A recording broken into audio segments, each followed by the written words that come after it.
वेदांत वेद्य तत्वाय जगत्प्रीतय Hathaway रद्धस्ताशेषदोषाय परस्मै ब्रह्मणे नमः।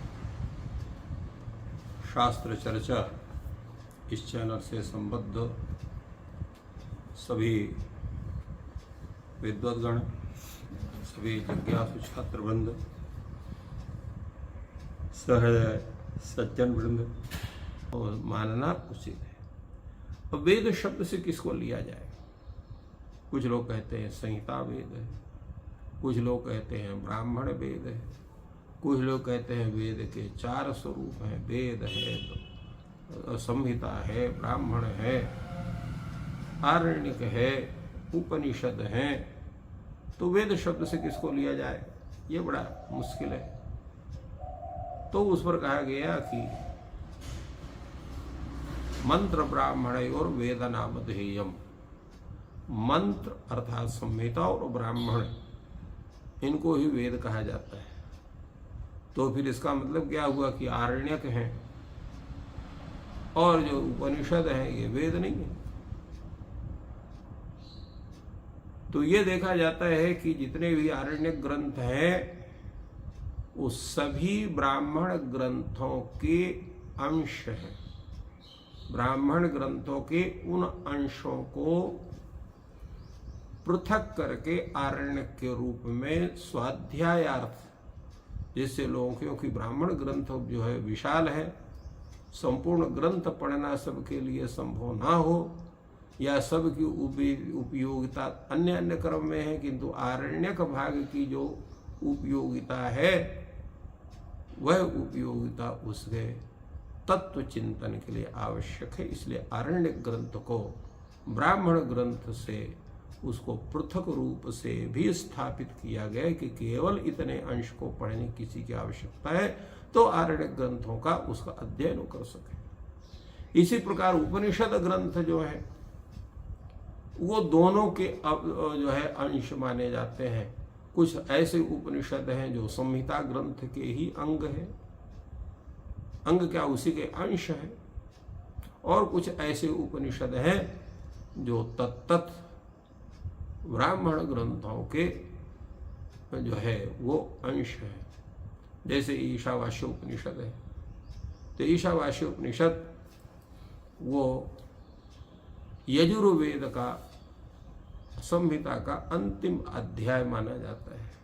इसी प्रकार श्वेतास्त्र उपनिषद है, इसी प्रकार छांदोग्य उपनिषद है। तो ये अनेक उपनिषद जो है वो या तो संहिता के अंश हैं या तो ब्राह्मण ग्रंथ के अंश हैं।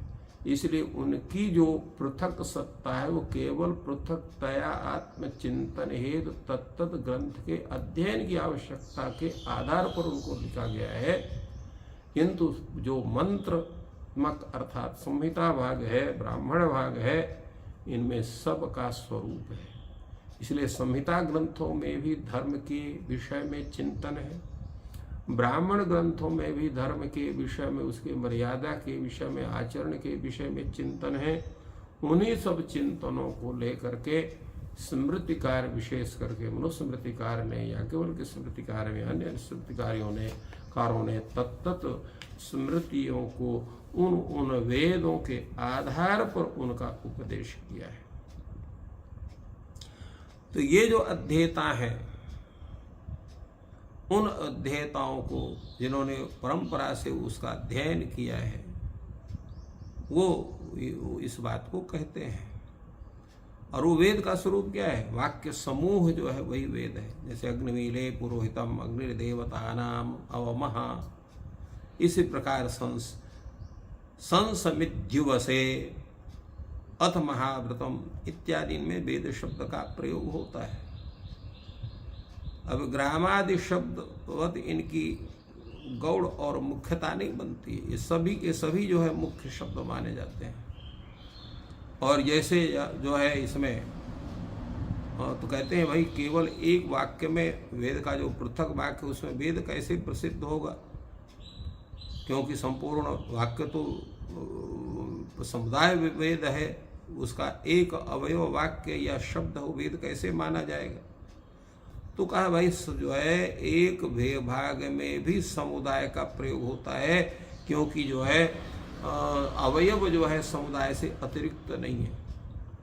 जैसे कोई गांव में किसी कोई घर जल गया तो ये कहते फलाने का घर जल गया, कहते फलाना गांव जल गया, कहते ग्रामो दग्धा, ऐसा प्रयोग होता है। तो इस तरह से जो है प्रयोग के आधार पर माना जाता है। तो एक शब्द भी अगर किसी वेद का कहता है तो कहता है फलाने वेद में इस धर्म के विषय में ऐसा कहा गया है, ये उल्लेख प्राप्त होता है।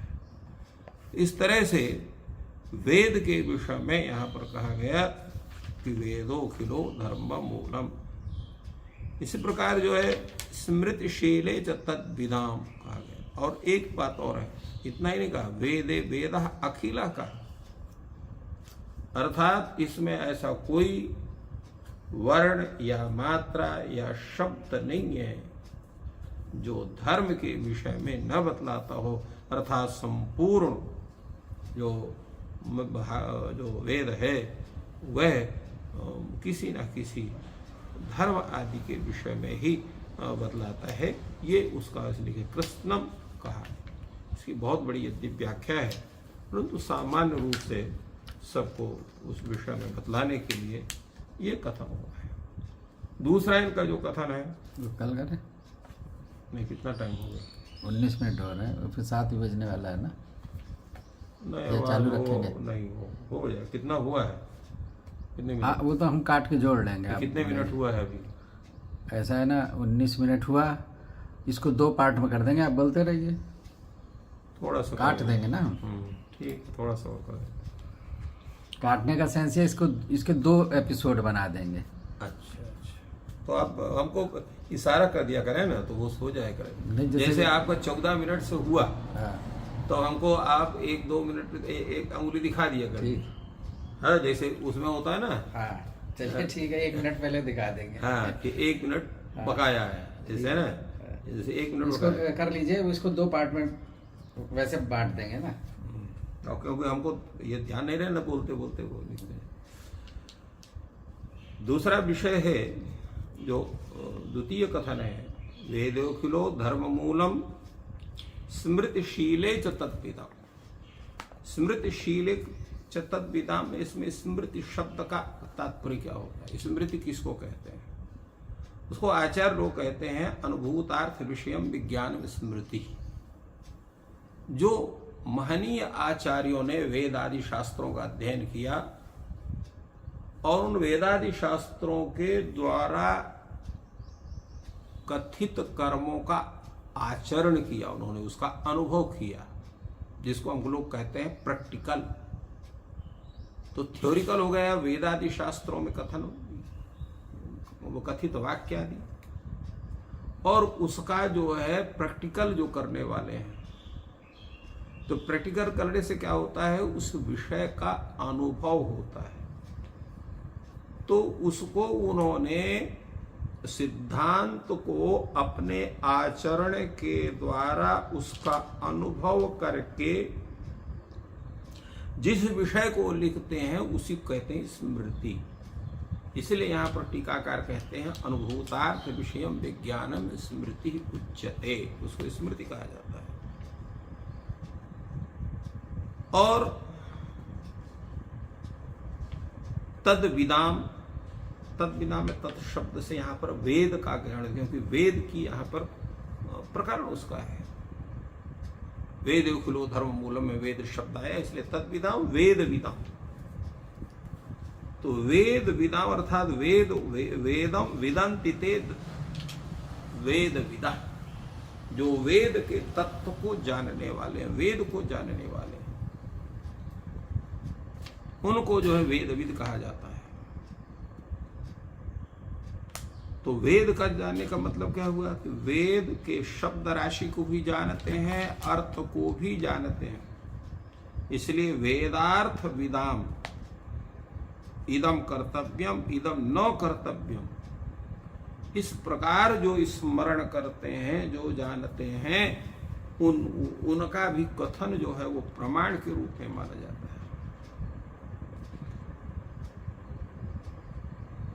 यद्यपि कुछ कहीं पर ऐसे वाक्य मिलते हैं स्मृतिर न प्रमाण मिथ्याहु, स्मृति को प्रमाण नहीं मानना चाहिए, क्योंकि वो पूर्व प्रमाण अवगत प्रमेय की अनुवादनीय है, उसका कोई अपना अलग से स्वरूप नहीं है, ऐसा भी कुछ लोग कहते हैं। परंतु उनका कथन का जो तात्पर्य हो क्या है, कहे कि जो स्मरण करते हैं ये, तो उनका शब्दादि प्रमाण जो है, जो बिना वेद आदि के कारण के स्वतः किसी विषय को स्मरण किया उन्होंने, उसको लिखा, वेदादि के प्रमाण को उन्होंने आचरण में नहीं किया, तो ऐसी स्मृति जो हो प्रमाण रूप में मानी भी जा सकती है, नहीं मानी जा सकती। किंतु मन्वादी स्मृति जो है वो प्रमाण ही मानी जाती है, क्योंकि वेद के आधार पर ही उस स्मृति की रचना हुई है। तो इसलिए मनु स्वयंभू मनु इत्यादि के द्वारा कृत जो स्मृतियां हैं वो पूर्ण प्रमाण है वेद की अनुगामनी होने के कारण। और उसका एक मुख्य हेतु ये भी है, जैसा कालिदास ने कहा है, श्रुतेरिवार्थ स्मृतिरन्वगच्छत्। जैसे श्रुति के अर्थ का स्मृति अनुस्मरण करती है, उसी प्रकार राजा दिलीप जो है नंदिनी गाय का अनुसरण किए, जो वाक्य है। तो स्मृति की जो प्रामाणिकता है वह वेद के अर्थों का, वेद के प्रतिपाद्य सिद्धांतों का अनुसरण करने में ही है, इसलिए उसका स्वरूप है। तो इसलिए मन्वादी स्मृतियों की प्रमाणता सिद्ध है, क्योंकि वो वेद विपरीत एक भी विषय का वो कल्पना इधर उधर नहीं करते। तो यही उसका स्वरूप है, यही धर्म का मर्यादा है, यही उसका स्वरूप है। और उसी स्वरूप के विषय में यहां पर इन्होंने बतलाया है। और शील क्या है? शील किसको कहते हैं? तो शील के विषय में भी इसमें विशेष रूप से बताया है। शील क्या है? तो शील है राग द्वेष प्रहाणम शीलम। राग और द्वेष का जो त्याग किया हो उसको शील कहते हैं। तो जो स्मृति को अध्ययन जिसने किया है, जो राग द्वेष को पूर्ण रूप से त्याग दिया है, जिसको ये मेरे पक्ष का है, मेरे जाति का है, मेरे वर्ग का है, मेरे विषय का है, ऐसा कह करके उसके प्रति राग होना,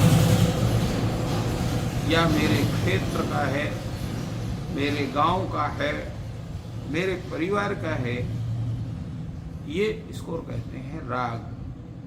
और द्वेष, ये मेरे परिवार का नहीं है, ये मेरे गांव का नहीं है, ये मेरे देश का नहीं है, ये फलाने का है, ढिकाने का है, इसका उपकार करने से हमें क्या लाभ है, इसलिए इसको उपकार करने की जरूरत नहीं है, ये त्याज्य है, ये द्वेष भावना। तो राग और द्वेष का त्याग होना ही शील है। इसलिए सब कोई शील नहीं कहला सकते। इसलिए शीलवान वही कहलाता है जिसके अंदर किसी के प्रति न तो राग हो न द्वेष हो, सबके प्रति स्नेह भावना हो, परमात्मवत उसके स्वरूपों का चिंतन हो, ऐसा जो व्यक्ति है तो वो भी धर्म का मूल माना जाता है। अर्थात जो स्मृति का अध्ययन करने वाला है और जो राग द्वेष से युक्त नहीं है, उसका त्याग कर दिया गया, उसका भी जो कथन है, उसका भी जो आचार है, उसका जो विचार है, उसके जो आचरण है, वो भी धर्म का मूल माना जाता है। इसलिए उसका भी ज्ञान करना चाहिए, उसके आधार पर भी धर्म का निर्णय